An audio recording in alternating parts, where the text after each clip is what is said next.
La semaine dernière, j'ai commencé de pénétrer dans la ville dans sa dualité, dans son ambivalence, par la grande porte. Je vous rappelle que j'avais commencé par emprunter une petite entrée, celle du gaz de ville, mais maintenant nous entrons avec les foules. Et je disais la semaine passée que ça permettait de repérer un vrai tournant des poèmes en prose, l'entrée dans le spleen de Paris, avec les 3 nouveaux poèmes de la revue fantaisiste le 1er novembre 1861. Ce sont donc les 3 derniers de cette publication, Les Foules, Les Veuves et Le Vieux Saltimbanque, qui sont donc des pendants des tableaux parisiens dans Les Fleurs du Mal de 1861 et qui sont en rupture avec les 6 poèmes précédents qui datent de 1855, Le Crépuscule du soir et La solitude, dont c'est la 3e publication, ou de 1857, Les projets, L'horloge, La chevelure, L'invitation au voyage, dont c'est la 2e publication. Ces poèmes, ces 6 premiers poèmes, on trouve leur contrepartie dans Les Fleurs du Mal de 1857. Les 3 derniers, donc, dans les tableaux parisiens. Et ils introduisent dans les poèmes en prose le boulevard, le café, le cabinet de lecture, dans Les Veuves, les gazettes, le jardin public, dans Les Veuves encore, le concert public et la foire, les loisirs du peuple, dans Le Vieux Saltimbanque.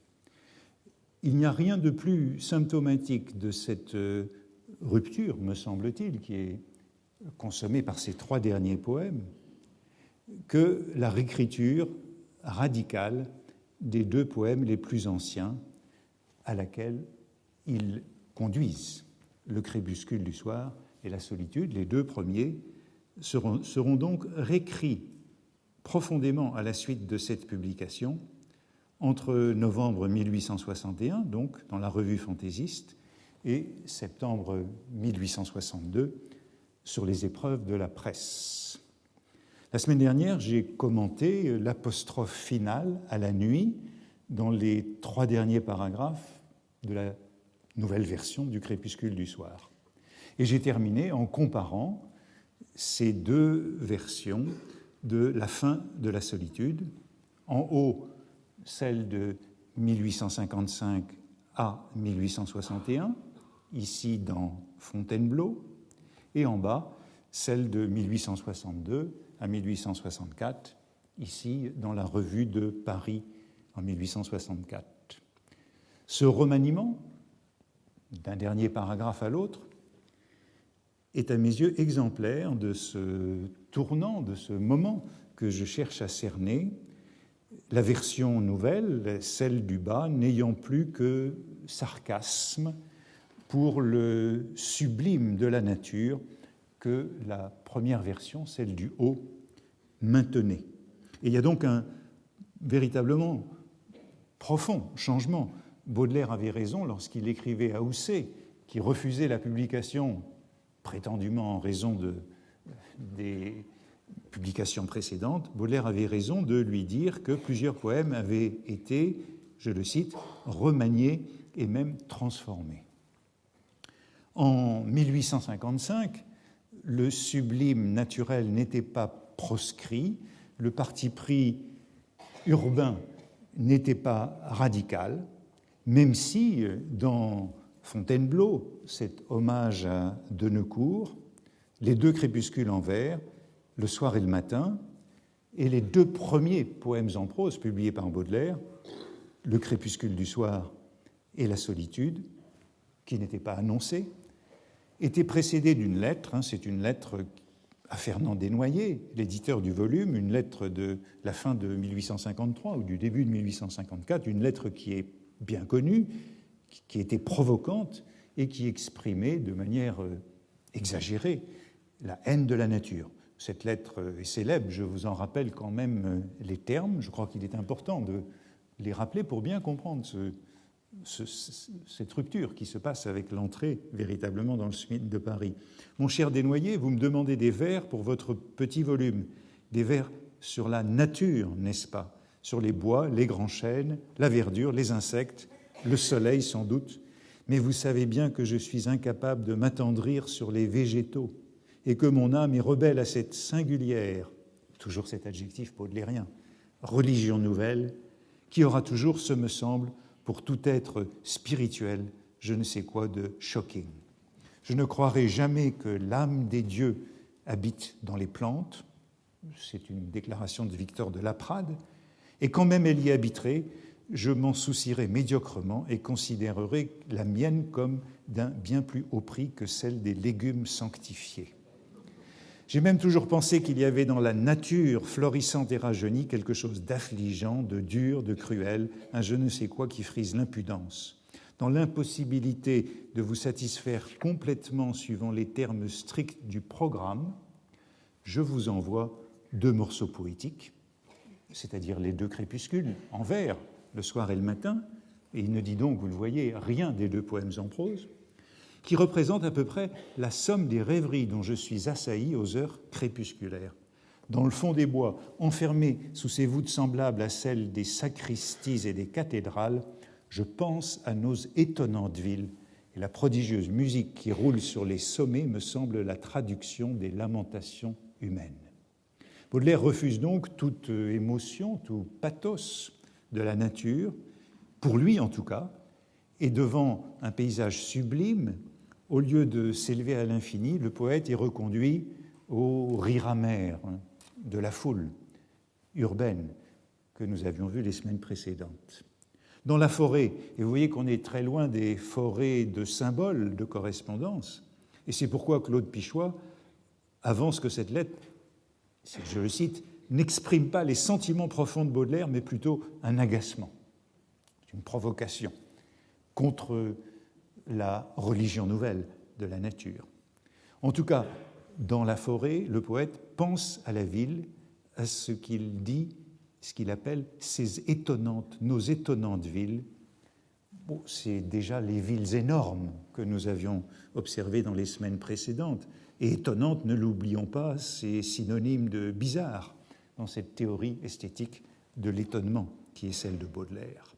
Et dans la forêt, lui reviennent à l'oreille ces lamentations humaines, anticipation des rapports innombrables de la dédicace du spleen de Paris. Mais, on vient de le voir, la solitude ne se terminait pas moins par, je vous le remets devant les yeux, par un hymne à la sublimité d'un paysage,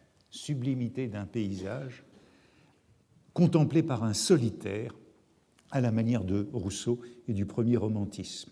Il n'y aura donc plus rien de tel dans le spleen de Paris à partir de 1862, mais seulement cette boutade caricaturale sur la prostitution fraternitaire, si je voulais parler la belle langue de mon siècle.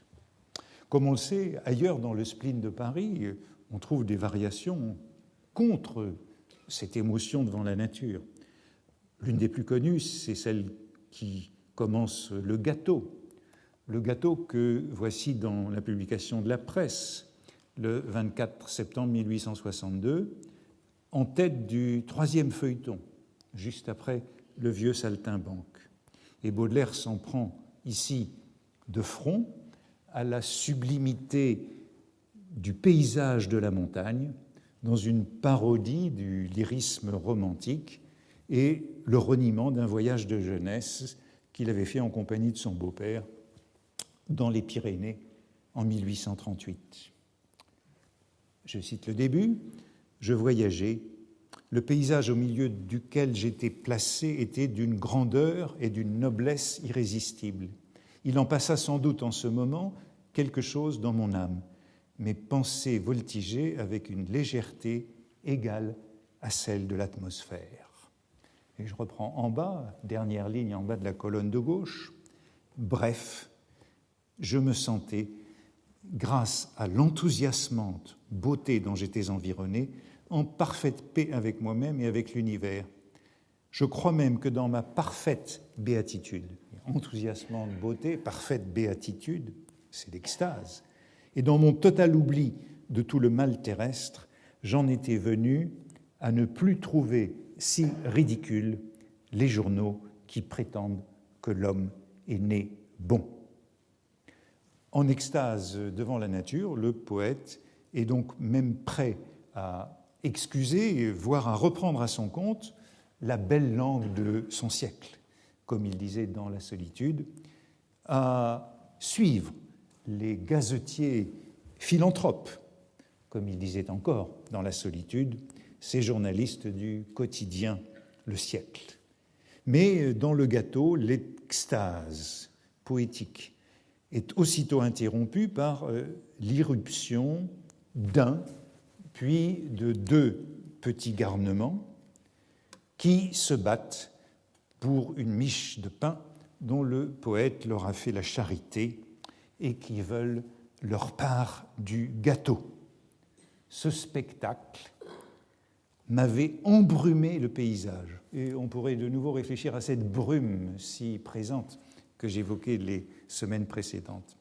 M'avait embrumé le paysage et la joie calme où s'ébaudissait mon âme avant d'avoir vu ces petits hommes avait totalement disparu.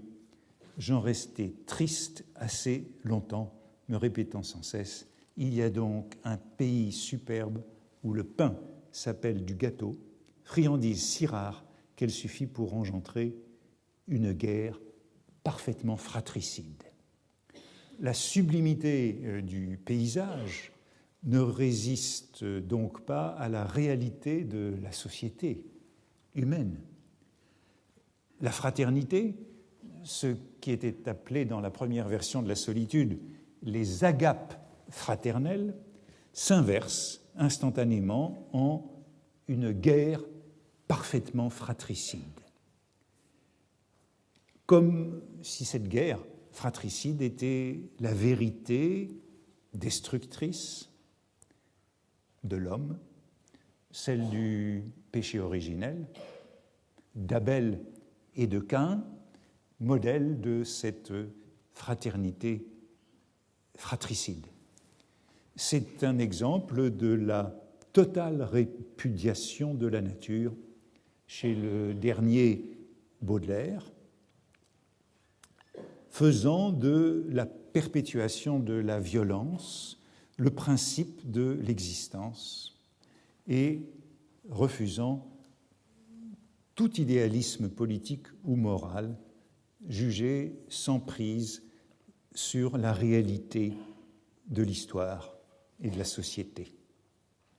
Souvenons-nous ici de Joseph de Maistre, dans les considérations sur la France, il n'y a que violence dans l'univers, mais nous sommes gâtés par la philosophie moderne qui a dit que tout est bien, tandis que le mal a tout souillé.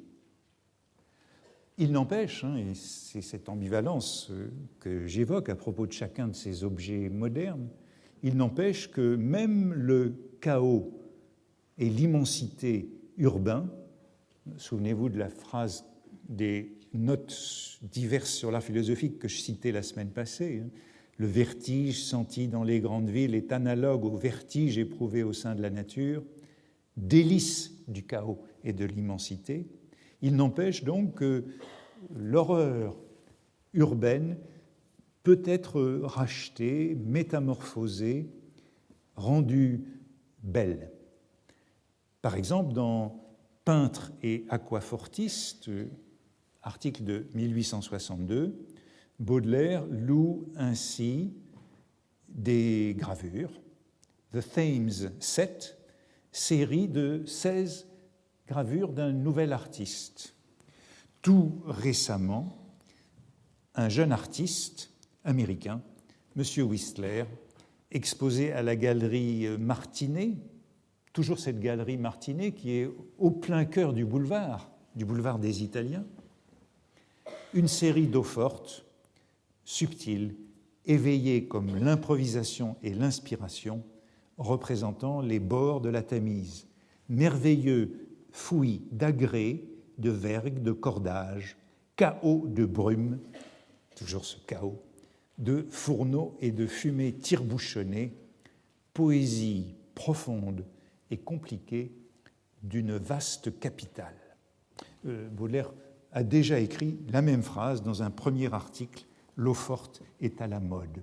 Et voici des exemples de cette série de Little Pool de 1861, avec ce chaos de ville et d'eau, comme dans un certain nombre des poèmes contemporains, ou ce Vauxhall Bridge.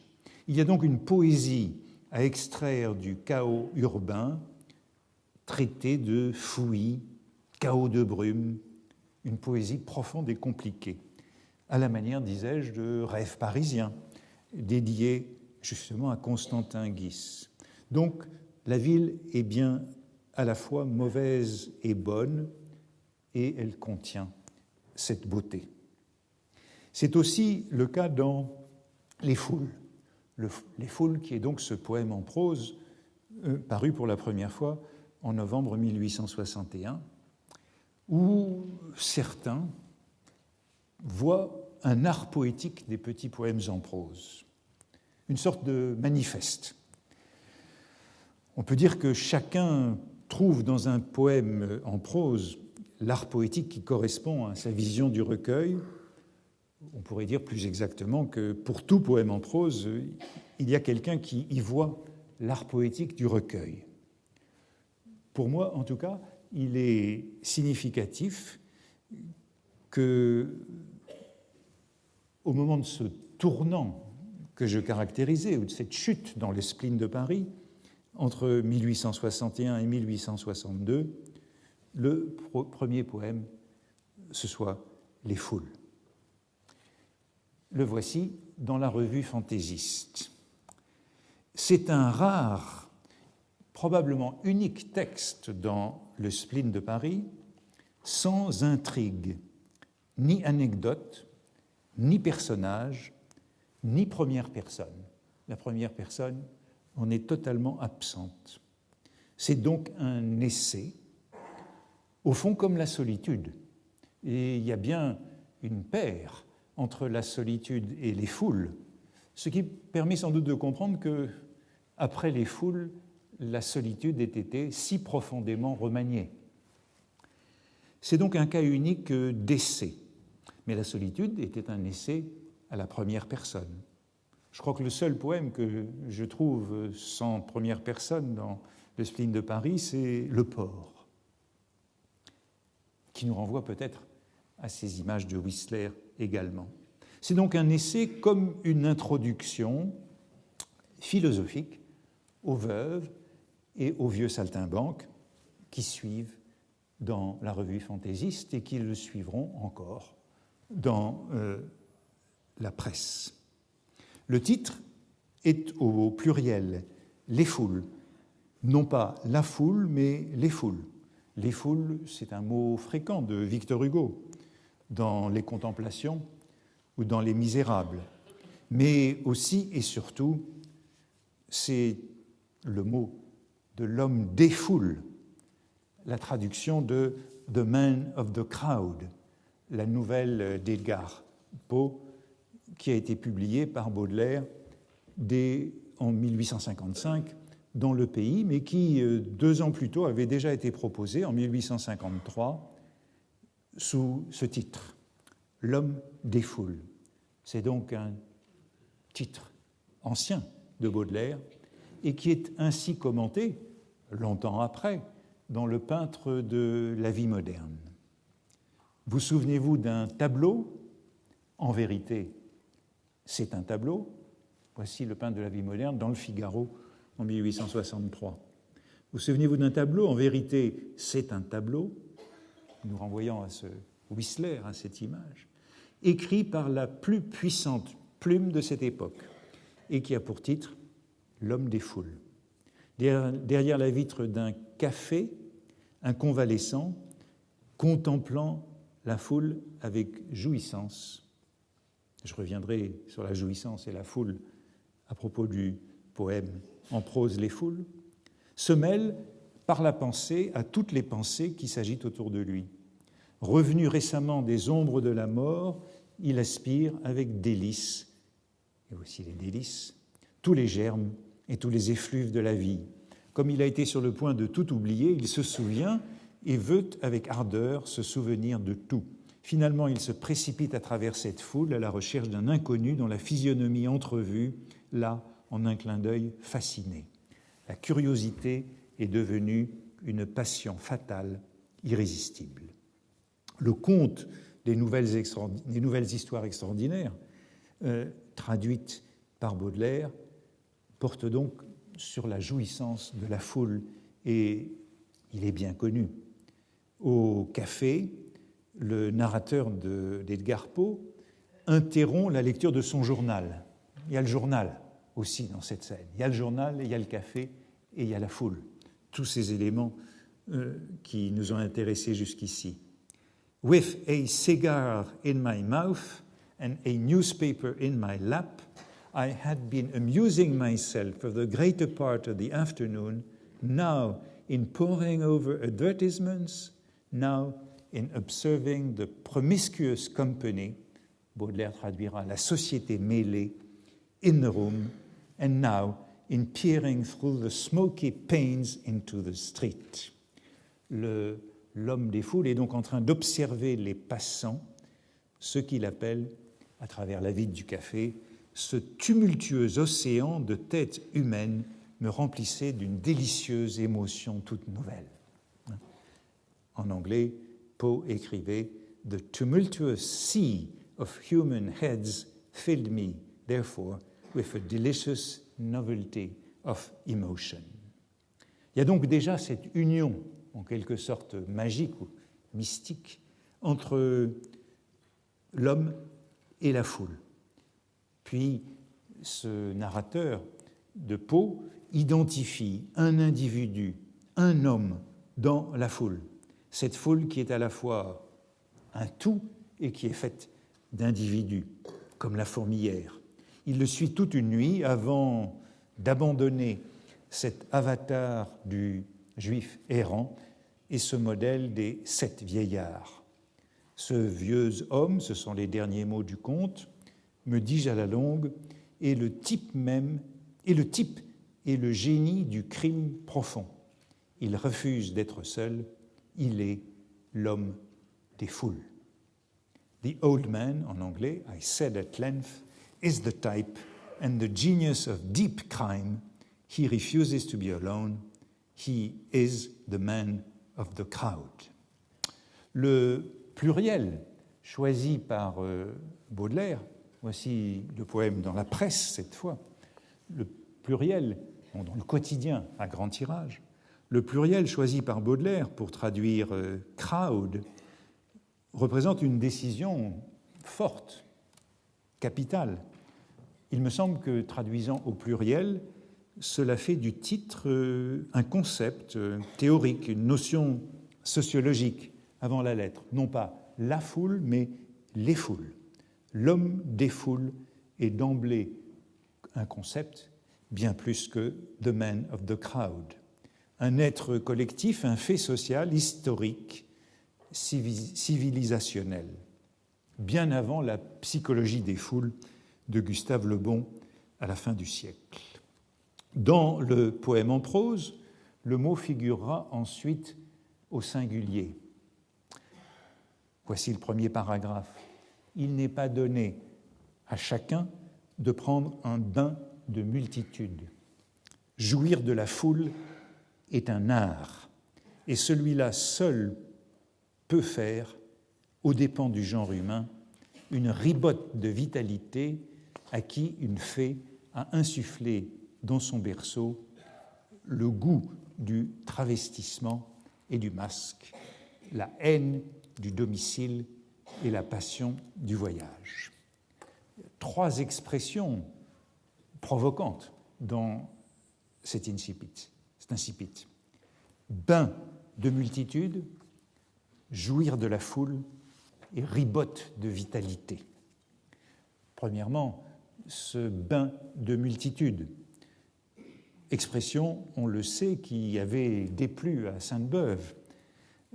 Baudelaire, 3 ans plus tard, le 4 mai 1865, dans une lettre à Sainte-Beuve, évoque la lenteur avec laquelle lui viennent ses poèmes en prose. Et il dit « Hélas, les poèmes en prose sont bien attardés. Je n'en suis qu'à 60. » En vérité, il y en aura 50 publiés de manière posthume. On a dit qu'il y en aurait eu 70 à la mort de Baudelaire. « Je n'en suis qu'à 60 et je ne peux plus aller.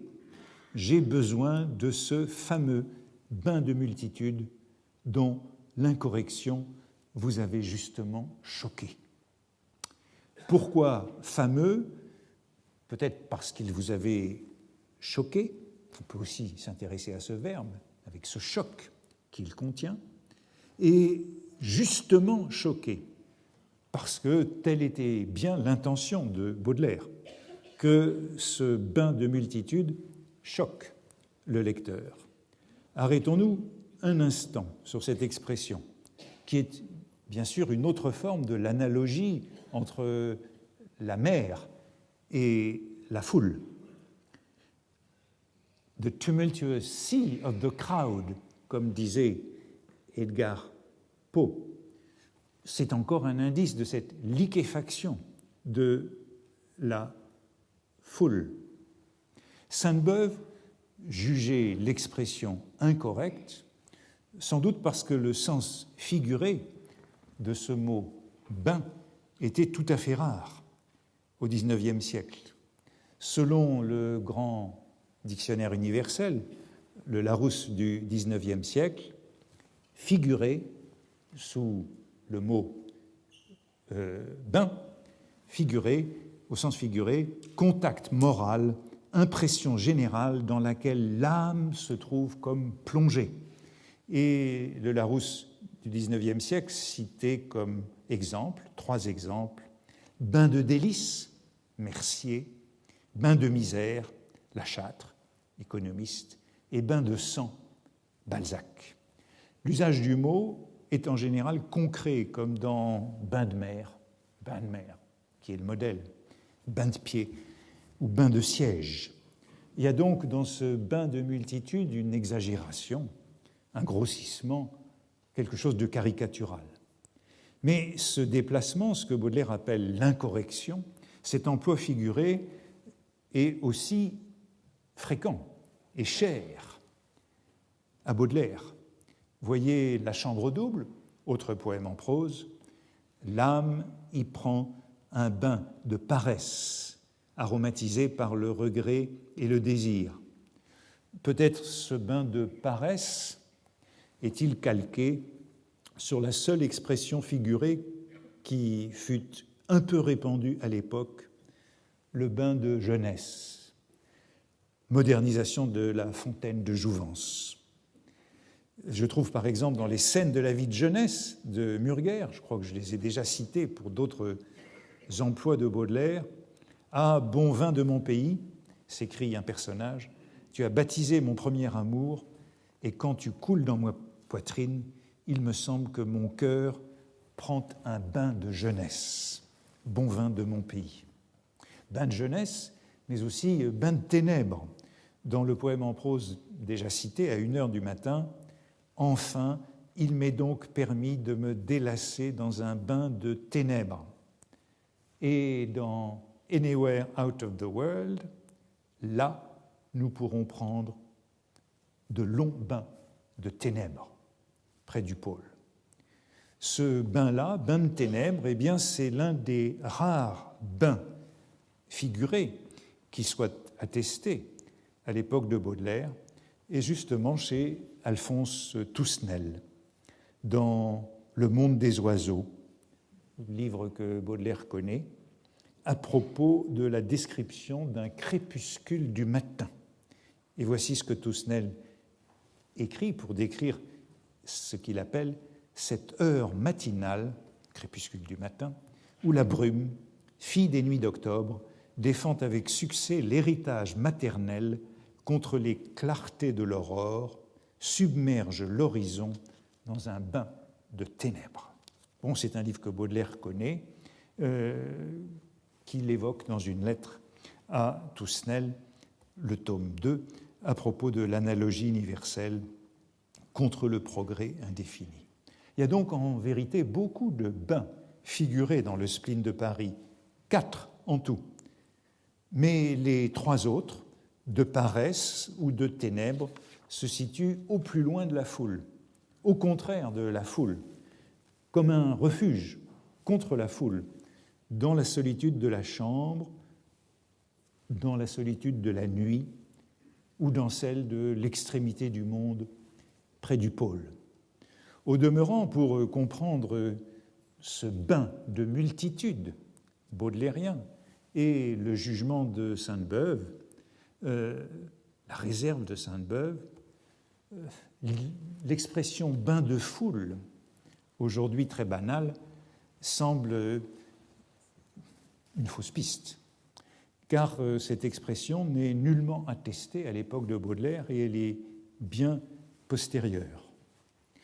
Je veux essayer de montrer que bain de multitude, c'est véritablement une transgression. Bain de foule.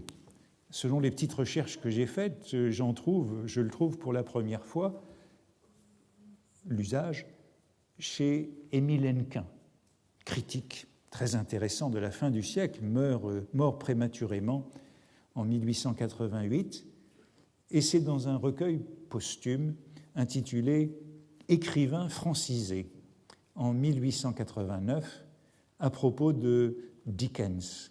Et c'est justement dans un contexte très baudelairien que Hennequin emploie cette expression.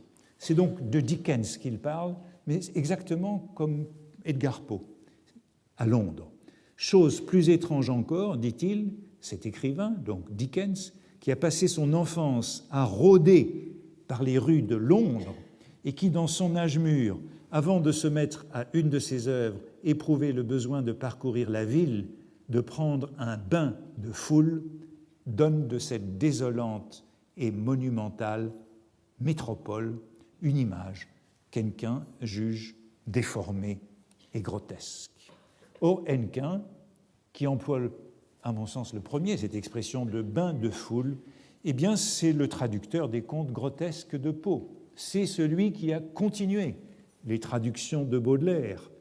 Et dans la préface de sa traduction d'Edgar Poe, des contes grotesques, il fait l'éloge de la langue de Baudelaire, traducteur. Dans un autre de ses livres posthumes, le second, quelques écrivains français, parallèles aux écrivains francisés, son baudelarisme ne fait pas de doute. Ainsi, bain de foule n'entre pas dans la langue avant la fin des années 1880 et sous une plume très baudelairienne. Avant cette date, l'expression la plus voisine que j'ai trouvée de celle de Baudelaire, c'est dans une lettre de Mallarmé de 1864 à son ami Henri Casalis. Mallarmé est à Tournon, où il s'ennuie et où la grande ville lui manque. Il écrit à Casalis « L'âme passive, malade, affaiblie, impuissante, qui, excitée à chaque instant par le contact de Paris et se retrempant dans le grand bain des foules, peut faire de grandes choses. Celle-là meurt en province, dans un village misérable et n'offrant pas même les distractions du corps. » Mais là aussi, le grand bain des foules, employé par Mallarmé en 1864, vient manifestement de Baudelaire, car la lettre est très inspirée de lui et un peu plus haut, Mallarmé avouait « Je n'ai pas écrit depuis longtemps à Casalis parce que le spleen m'a entièrement envahi. » Bref, on ne trouve pas de bain de foule et fort peu de bain de métaphorique avant Baudelaire, lequel a une forte propension à donner au bain un sens figuré, comme encore dans le cygne des tableaux parisiens. Près d'un ruisseau sans eau, la bête, ouvrant le bec, baignait nerveusement ses ailes dans la poudre et disait, le cœur plein de son beau lac natal, « Oh, quand donc pleuvras-tu, quand tonneras-tu, foudre ?» Quant au terme multitude, de ce bain de multitude qui choquait Sainte-Beuve, il mérite aussi qu'on en dise un mot sur la foule vue comme multitude, c'est-à-dire par opposition au peuple, car la multitude n'a pas de volonté qui lui soit propre. La multitude, c'est le peuple sans la volonté. Elle prend le nom de peuple quand elle arrête une volonté qui sera regardée comme la volonté de tous, la souveraineté du peuple, quand elle devient une société civile, une nation, etc. La multitude, c'est donc une appellation peu favorable, s'apparentant au fourmillement, à l'anarchie, et c'est encore un mot qu'on pourrait dire ambigu chez Baudelaire. Par exemple, dans le Salon de 1846, il note de manière positive que depuis 1830, les collections ont élargi leurs portes pour la multitude. Autrement dit, on admet le peuple dans les collections, si multitude semble ici neutre et représenter la démocratisation de l'art. En revanche, le terme de multitude est très largement péjoratif dans la plupart des emplois qu'en fait Baudelaire plus tardivement. Par exemple, vous l'avez entendu dans ce texte sur la photographie que j'ai analysé il y a quelques semaines, Le public moderne et la photographie du salon de 1859. Une phrase à laquelle je m'étais arrêté, « Un Dieu vengeur a exaucé les vœux de cette multitude, Daguerre fut son Messie. » Et un peu plus loin, à la même page, la photographie triomphe grâce, je cite Baudelaire, à l'alliance naturelle qu'elle trouvera dans la sottise de la multitude. Et le terme, on pourrait en donner d'autres emplois, par exemple Delacroix est le haïsseur des multitudes qui sont des briseuses d'images, notamment de ses œuvres en 1848. Le bain de multitude a donc quelque chose de hautain séparant le narrateur du poème en prose de la foule. En vérité, cette expression était déjà apparue sous la plume de Baudelaire dans les voluptés de l'opium des paradis artificiels en 1860, et c'est bien de là qu'elle vient, ce qui confirme l'importance de ce texte dans la prise de conscience moderne, urbaine de Baudelaire. Voici le passage dans les paradis artificiels, mais quelquefois, en bas de la colonne de gauche, le samedi soir, une autre tentation d'un goût plus singulier et non moins enchanteur triomphait de son amour pour l'opéra italien. La jouissance en question, vous voyez qu'il y a beaucoup de jouissance, toujours dans ce contexte urbain, le mot est partout. La jouissance en question, assez alléchante pour rivaliser avec la musique, pourrait s'appeler le dilettantisme dans la charité. L'auteur a été malheureux et singulièrement éprouvé, abandonné tout jeune au tourbillon indifférent d'une grande capitale. Bon, on retrouve tous les mêmes termes, un tourbillon qu'on a déjà vu à plusieurs reprises, jouissance et charité qu'on verra bientôt. Je saute quelques lignes. Il a appris dans ses longues journées de vagabondage et dans ses nuits d'angoisse encore plus longues à aimer et à plaindre le pauvre. L'ancien écolier veut revoir cette vie des humbles, il veut se plonger au sein de cette foule de déshérités, et comme le nageur embrasse la mer et entre ainsi en contact plus direct avec la nature, il aspire à prendre, pour ainsi dire, un bain de multitude. Le passage en question est de Baudelaire. Ce n'est pas une traduction ou une adaptation de De Quincey par Baudelaire. C'est un passage original qui commente et qui justifie par une comparaison l'expression « bain de multitude », qui cette fois est avancée avec précaution, pour ainsi dire, ce qui est bien reconnaître l'audace qu'elle représente. Et la métaphore est expliquée, développée, se plonger au sein de cette foule comme le nageur embrasse la mer, avec des échos manifestes de l'homme et la mer. Tu te plais à plonger au sein de ton image. La mer, avant la foule, c'est donc déjà un miroir de l'homme. Et on retrouve ce miroir évoqué, je crois, lors du premier cours de cette année. La multitude comme liquide, la liquéfaction de la ville dans la foule, cela nous rappelle aussi l'image de la fourmilière.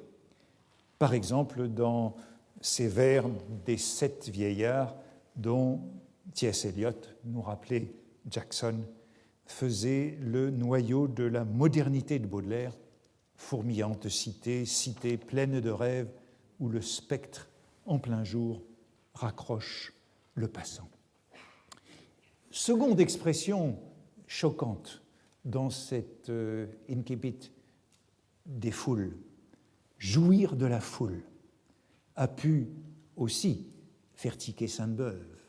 Et je l'ai dit, les mots jouir et jouissance sont très fréquents sous la plume de Baudelaire, à chaque fois qu'il s'agit de la ville, et ils sont très fréquents dans le spleen de Paris. La semaine passée, je notais l'abondance des termes renvoyant à l'explosion.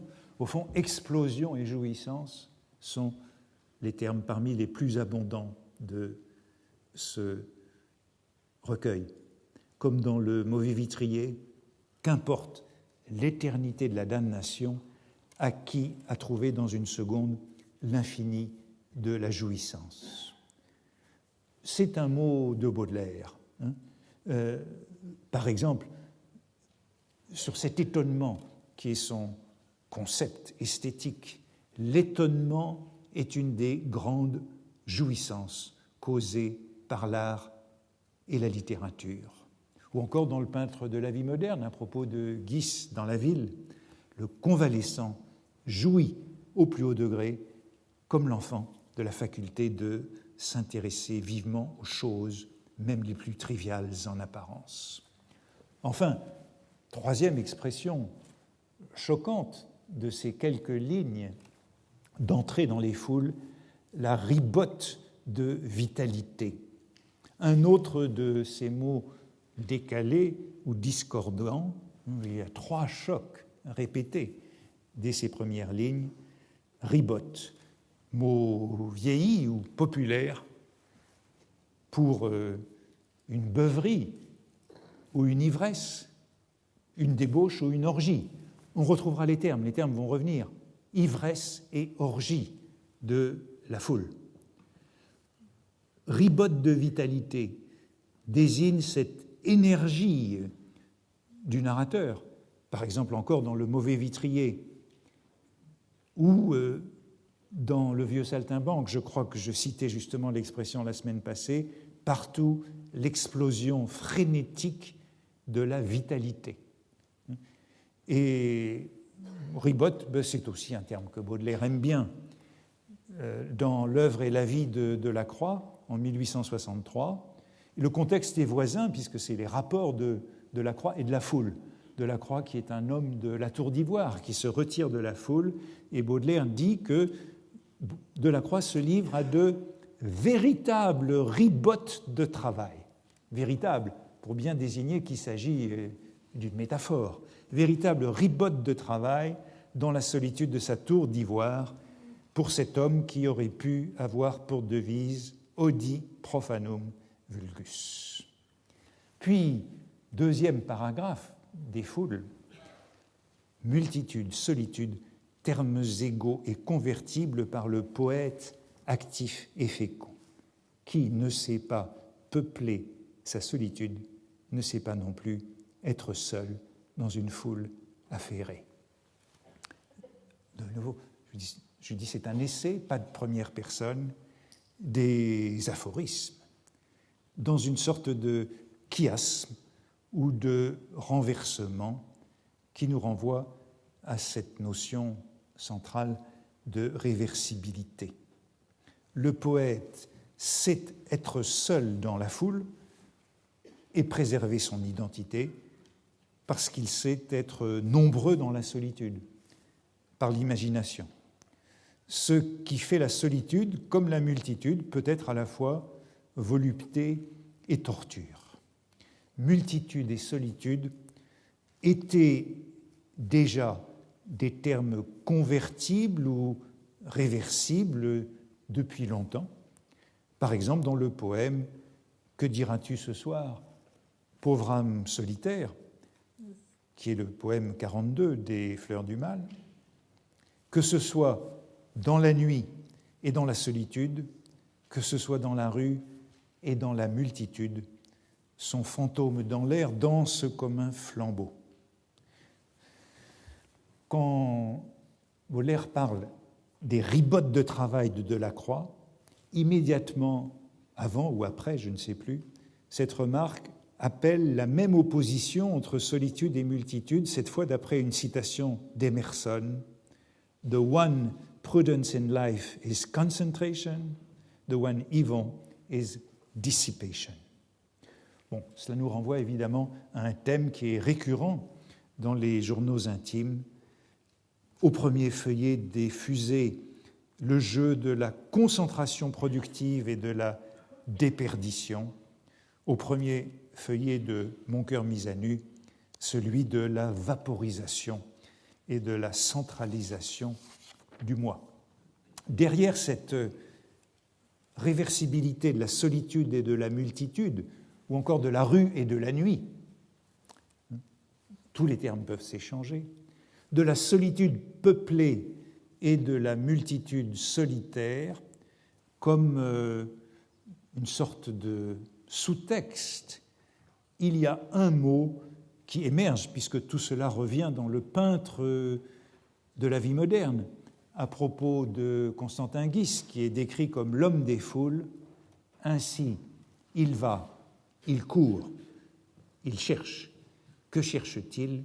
À coup sûr, cet homme tel que je l'ai dépeint, ce solitaire doué d'une imagination active, comme Delacroix, toujours voyageant à travers le grand désert d'hommes, à un but plus élevé que celui d'un pur flâneur, un but plus général autre que le plaisir fugitif de la circonstance.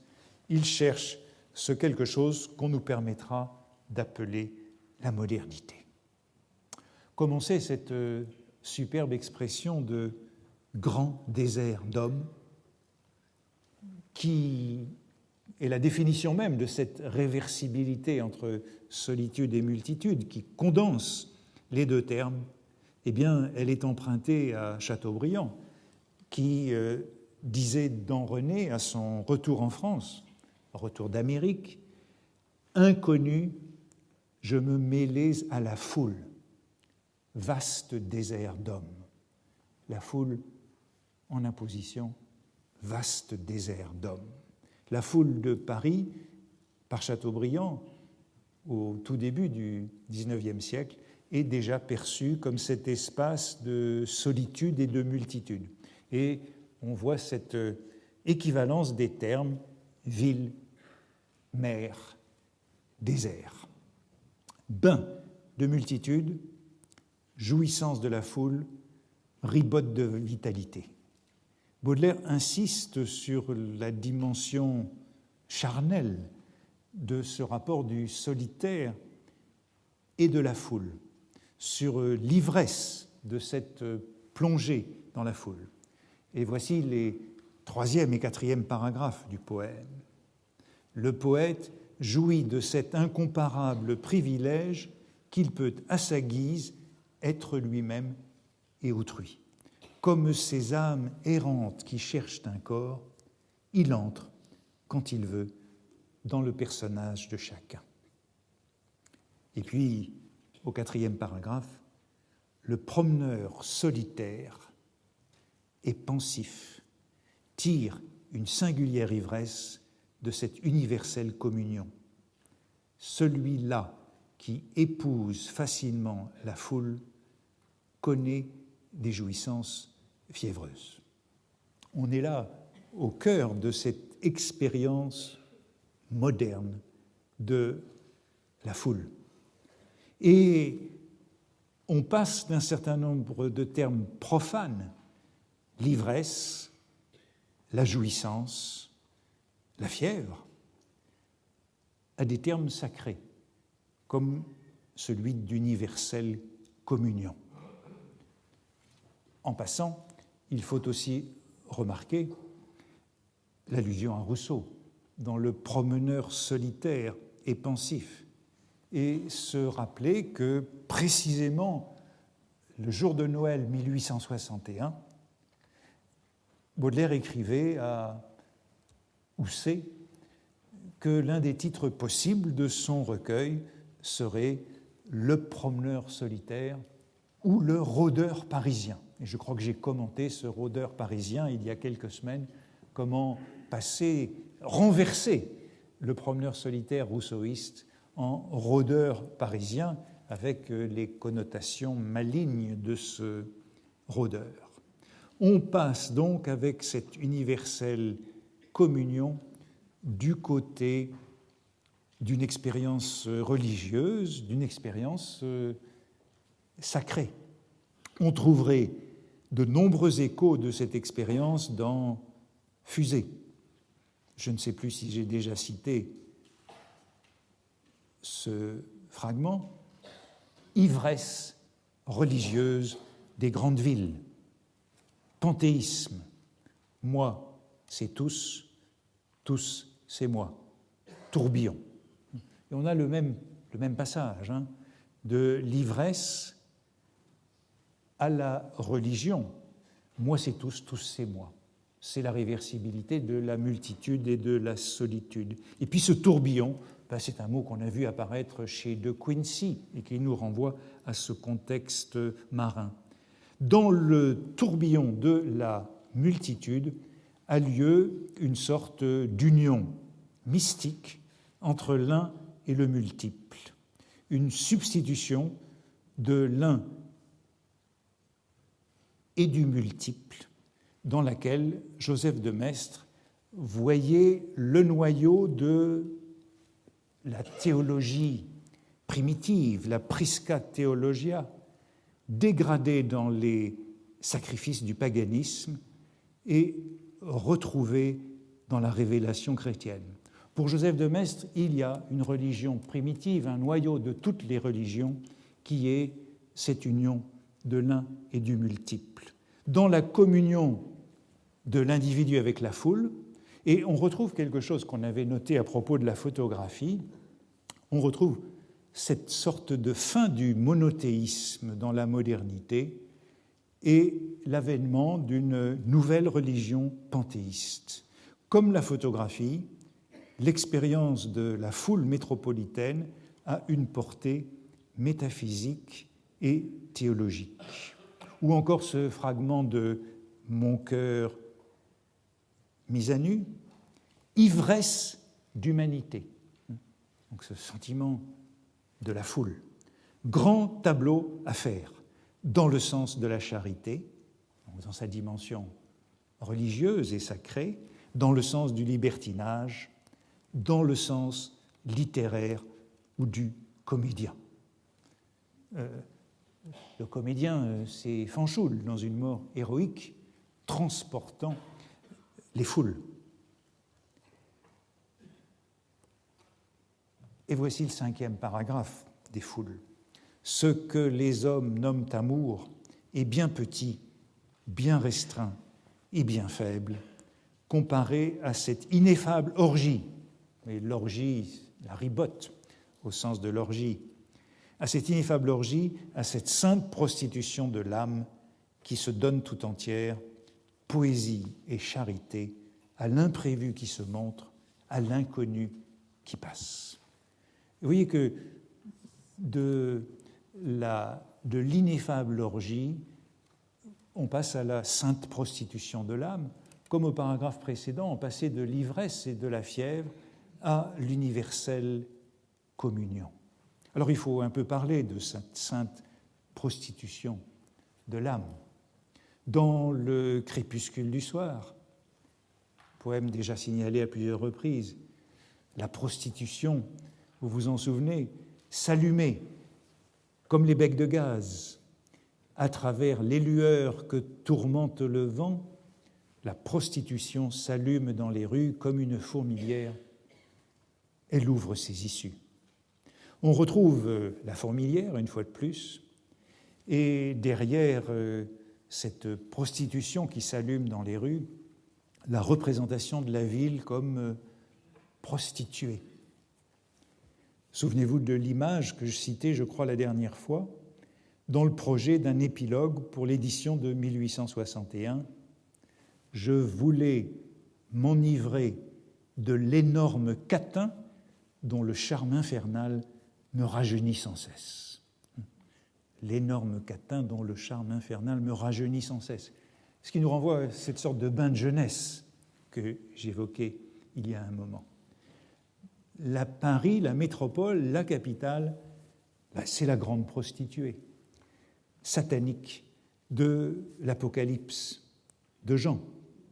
Babylone, la grande, mère des prostituées et des abominations de la terre.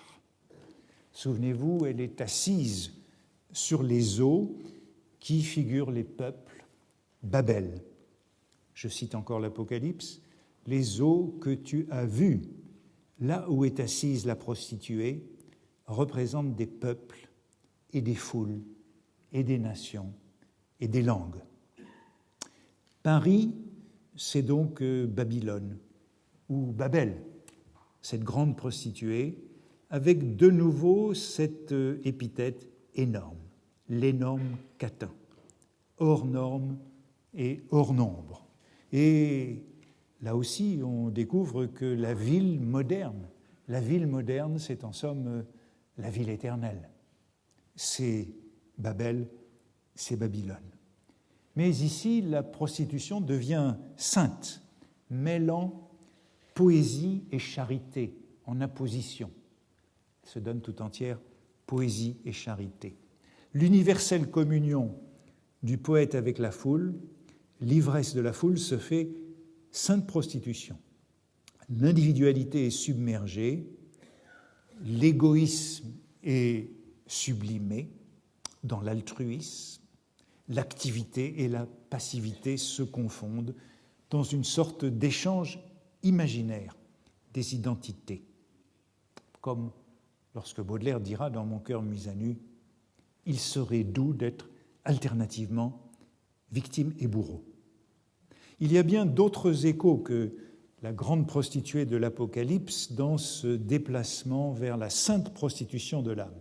Et ici encore, il faut revenir à Joseph de Maistre et à sa théorie du sacrifice et de la prostitution sacrée, ou encore à saint Paul, qui compare le Christ à une prostituée spirituelle.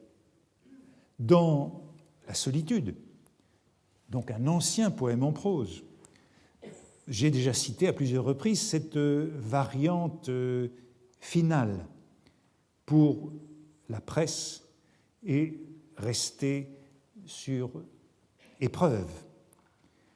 Presque tous nos malheurs nous viennent de n'avoir pas su rester dans notre chambre, dit un autre sage, Pascal, je crois, rappelant ainsi dans la cellule du recueillement tous ces affolés qui cherchent le bonheur dans le mouvement et dans une prostitution que je pourrais appeler fraternitaire si je voulais parler la belle langue de mon siècle. Ce passage qui est réécrit après les foules. Passant de l'universelle communion à la sainte prostitution de l'âme, Baudelaire fait donc allusion à cette doctrine de la prostitution sacrée à laquelle il s'intéresse avec Joseph de Maistre. L'universelle communion, c'est bien la communion des saints, principe de la charité chrétienne, dans une interprétation sacrificielle de la prostitution. Vous voyez que les termes clés ici, ce sont ceux de substitution, de victime substituée, de prostitution et de réversibilité. Dans le sacrifice, la victime est substituée ou prostituée. La théorie du sacrifice, chez Joseph de Maistre, je cite ses éclaircissements sur les sacrifices, la théorie du sacrifice, dit Joseph de Maistre, reposait sur le dogme de la réversibilité. On y croyait comme on a cru, comme on croira toujours. C'est donc en ceci que Joseph de Maistre voit dans ce dogme de la réversibilité le dogme de la prisca theologia. On y croyait comme on a cru, comme on croira toujours, que l'innocent pouvait payer pour le coupable. C'est ça pour Joseph de Maistre le fond de toute religion et la religion universelle. Toutes les religions s'équivalent dans l'idée que l'innocent peut payer pour le coupable. Et Joseph de Maistre dit donc, on a fort bien expliqué par ce dogme de la substitution ces prostitutions légales très connues dans l'Antiquité. Du panthéisme, du sacrifice des animaux, de la prostitution sacrée, on est passé à la théorie chrétienne qui, dit Joseph de Maistre, cette fois-ci dans les soirées de Saint-Pétersbourg, le 9e entretien, de Dieu veut bien accepter les souffrances du Christ comme une expiation des péchés du genre humain. Ainsi, la réversibilité, principe de la substitution, du sacrifice, de la prostitution, de la rédemption christique, c'est pour Joseph de Maistre le dogme universel, aussi ancien que le monde, de la réversibilité des douleurs de l'innocence au profit des coupables. C'est toujours dans les soirées de Saint-Pétersbourg, les hommes n'ont jamais pu douter que l'innocence ne put satisfaire pour le crime. Il me faut arrêter là, mais vous le voyez, dans cette prostitution sacrée, dans cette sainte prostitution de l'âme des foules, il y a à la fois cette dimension, j'ai envie, selon le titre de ce cours, moderne ou ultramoderne, de la vie dans la foule et de la ville comme une fourmilière, mais aussi le renvoi à ce qui est le plus archaïque et pour Joseph de Maistre le plus universel de toutes les religions. Merci.